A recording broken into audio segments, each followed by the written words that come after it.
Good morning. Today's lecture is going to be in two parts. This is for April 16th. This is a Thursday. Following your syllabus, this would be under week 10, day 1. The first part is going to be just talking about our transition from the classical into the Romantic period. Then I will stop. Part 2 of the video will be where we take a closer look at the pieces in this chapter, which are both by Beethoven. So when we ended with our last lecture, we're in the midst of the classical period. In the classical period, the big names that keep coming back in to our view are Beethoven, Haydn, and Mozart. And you maybe got that sense just from the last 2 lectures that we were doing. So we looked at a lot of Haydn, we looked at a lot of Mozart when we were investigating what happened with that classical symphony. Today we're going to focus on Beethoven, because Beethoven is the person that is the transition. He is the one that's going to take us from that classical period into our next era, which is the Romantic period. So the Romantic period is basically the 19th century, so we're talking about the 1800s. When you talk about romantic, usually the term today describes an expression. Love, something about a relationship.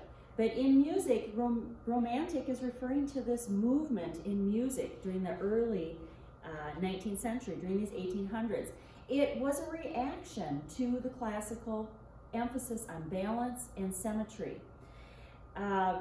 Romantic music, romantic painting, romantic literature was all more drawn towards nature. They wanted things that were akin to what we found organically or naturally. They wanted the freedom of nature. So rather than emphasize form and balance, they wanted new inspiration in that freedom of nature. You see this in writing, more unbounded feelings, more free play with emotions. The word romantic's coming from a Roman base of Romance language. Romance language is any language that is derived from Latin. So that emphasis on romantic literature, romantic art, romantic music uses more of an emphasis on the fantastic or the supernatural, more of an emphasis on romance. In classical art and classical music, I think what we'll find is that the romantic music is more subjective. It mixes forms more. It's not as strict. There are a few more genres that we see versus that more formal mechanical style of that classical period. There's a fascination with Gothic. There's a freeing of imagination. There's more of an emphasis on emotions. The originality is coming out of many countries too. It isn't coming out of just one place as we've seen before. We've got big movements coming in Germany, Goethe, Sturm und Drang. We've got French with Rousseau. We've got English poets, Wordsworth, Celtic. There's movements coming from everywhere here. Victor Hugo, this is the time Les Mis was written, just to put that in perspective. In America, our new country going on here, we've got Edgar Allan Poe, we've got Hawthorne. So music from the Romantic period tends to be more appealing to our emotions directly. It tends to take, I think, the romantic height more to a higher level. It's considered a little bit more serious form of art. It's unrestrained. It has more personal attributes. It starts to become easier to distinguish one composer from the next just on what they're doing with style. So if we talk about romantic traits, the romantic key traits are going to be that expressiveness, and in particular, the expressiveness is coming out of an exotic nature. For the size of works, they're wanting things to be more large scale. But ironically enough, we're going to find that not only do we have very grandiose works, they also take that to the opposite extreme, and we have very miniature works going on as well. We're also going to see a rise in nationalism. We mentioned this quite a while ago when we were looking at some early music. But nationalism becomes very important in the Romantic period, carrying all the way through to modern day.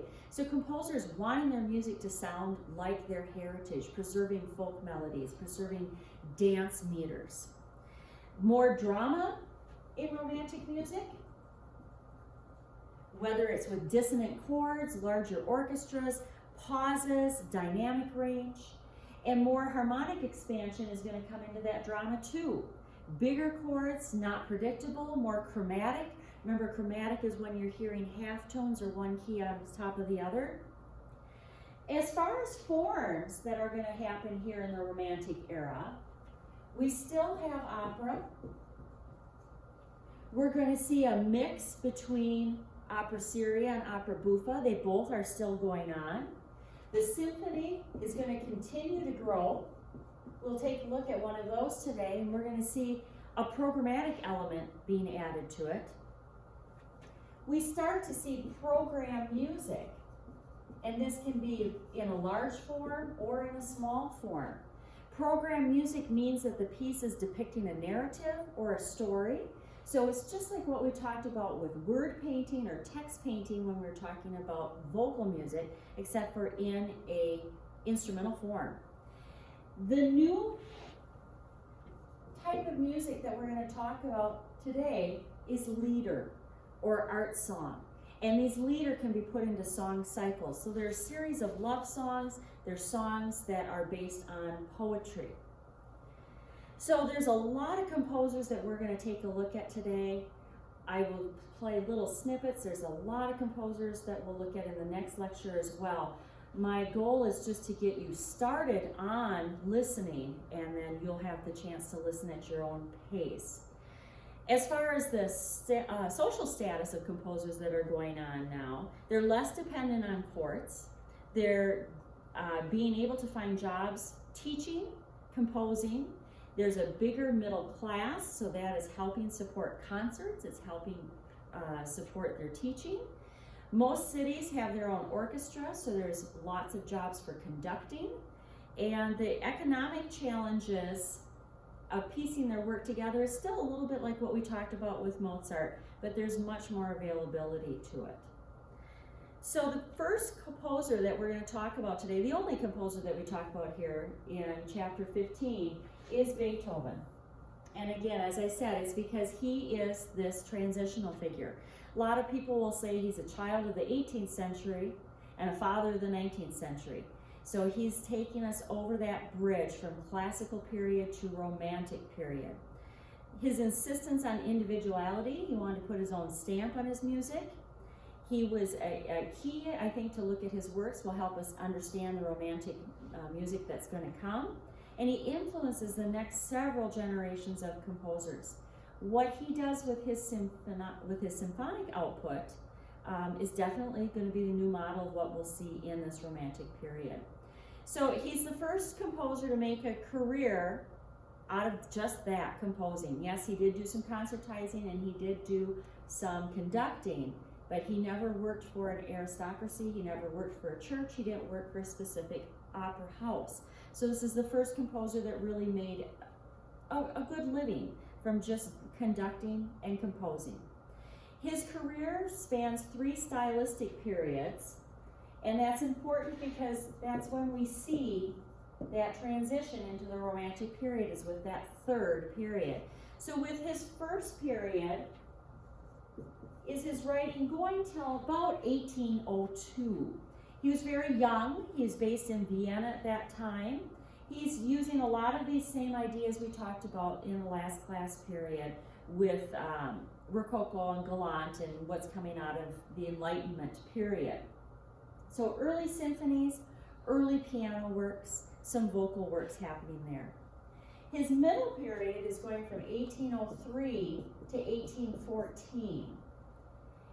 This is marked by his health concerns. He ended up being deaf at the end of his career. This is when his deafness is starting. And he was very conservative, still writing in a conservative manner at this point, but also reacting to what was going on in the world. So we see a lot of his pieces reacting to the French Revolution. He was originally a great fan of Napoleon. There's a lot of his pieces from these early and middle time periods that are actually dedicated to Napoleon. His heroic symphony, his Eroica Symphony. He's got piano concertos. It's interesting to note that later in his life he went back as he was disappointed in Napoleon and took away all these dedications. But we see the conservative writing here, but starting to move towards some new trends that will shape what's going to happen in this Romantic period.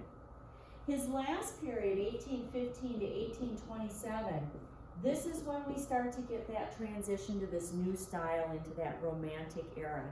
He's totally deaf by this time. He's really reacting to what's going on in the world. So whereas he starts out really emulating Mozart and Haydn, committed to these principles of classicism and what we've seen going on there, as we work through his life, the political reformations going on, the political upheavals going on, his admiration for Napoleon happens in the second time period, and then as we go into this last time period, he starts to decide that he wants to put some individuality, which ends up being more Romantic traits in here. He was a very powerful virtuoso pianist. His father was a court musician that had him at early age going to Vienna to seek Mozart out for lessons, for schooling. So he was a child prodigy. By the time of 30, with his deafness, he was very introspective. He wrote an important document called the Heiligenstadt Testament. Excuse me, I really murdered that pronunciation. Interesting to read. Half about his theory on music and composition and where music should grow, and half almost a goodbye to the world and what he felt like his influence was. So very interesting character. We're going to look at one of his symphonies next, the Symphony number 5. So I'll stop this part of the lecture here so that you can pull that up both in your canvas and in your text.